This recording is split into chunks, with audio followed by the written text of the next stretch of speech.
Uz sve one ne baš toliko lijepe vijesti koje su obilježile protekli tjedan, mi ćemo se ovaj puta osvrnuti na one događaje koji su vama izmamili osmijeh na lice, potaknuli vas na druženje, razgalili vam dušu i učinili da se osjećate, barem na trenutak, sretnijima i zadovoljnijima nego inače. Nećemo ovaj puta o crnokronikaškim vijestima koje i dalje čitate u najvećem broju. Nećemo ni o tome da su udrugama novci dodijeljeni u srpnju uz poruku kako za novac nikada nije kasno. Nećemo niti o tome kako je i ovaj puta kraj školske godine obilježen prosvjedima učitelja i roditelja, tim više što je dogovor barem djelomičan ipak postignut, a ovom potonjem sigurno ćemo, jasno je to već sada, imati prilike pisati i čitati početkom jeseni. Ovaj puta ćemo o glazbi, o gastronomiji, o druženju i uživanju, jer lijepih smo vijesti i događanja svi željni, pa kad ih ima i kad nas razvesele, zavrijeđuju da budu zabilježeni, makar će po čitanosti biti daleko ispod vijesti o primjerice alarmantnim podacima vezanim uz temperature zraka od 30 i nešto više stupnjeva, koje su prije nekoliko desetaka godina, kada i nije bilo toliko klima uređaja, bile normalne i podnošljive. Zagazit ćemo dan dva u protekli tjedan.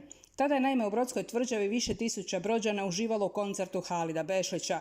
Iako je s navršenih 65 godina života ispunio uvjete za punu mirovinu, ovaj, unatoč teškoj nesreći prije par godina, nevjerojatno vitalni pjevač ne namjerava stati razveseljavati ljude.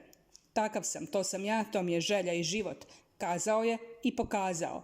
Jer kako već napisašmo, Halid je u tvrđavi razvalio i uspio u naumu da razveseli one koji su ga došli slušati. Ljubitelje jedne sasvim druge vrste glazbe, ove godine kazališno-koncertna dvorana posebno obradovala koncertom virtuoznog trija Stefanovski Novosel Husjak. Nikad brojnija publika na brodskom glazbenom ljetu, nikad više pozitivnih vibracija, nikad toliko glazbene ljepote i oduševljenja, kako od strane publike, tako i od strane izvođača. Bio je to virtuozan koncert, bila je to glazbena ljubav, uživanje na entu. A uživali su Brođani i zadnjeg dana radnog tjedna. Tradicionalna fišijada okupila je, kao i prethodna dva događaja, veliki broj Brođana i njihovih gostiju.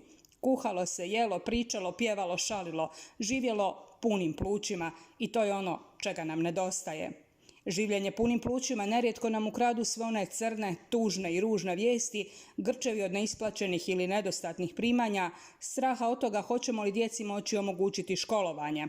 I zato su ovakvi događaji kada prevladamo grč, kada se makar i na tren opustimo i prepustimo življenju punim plućima, još vrijedniji.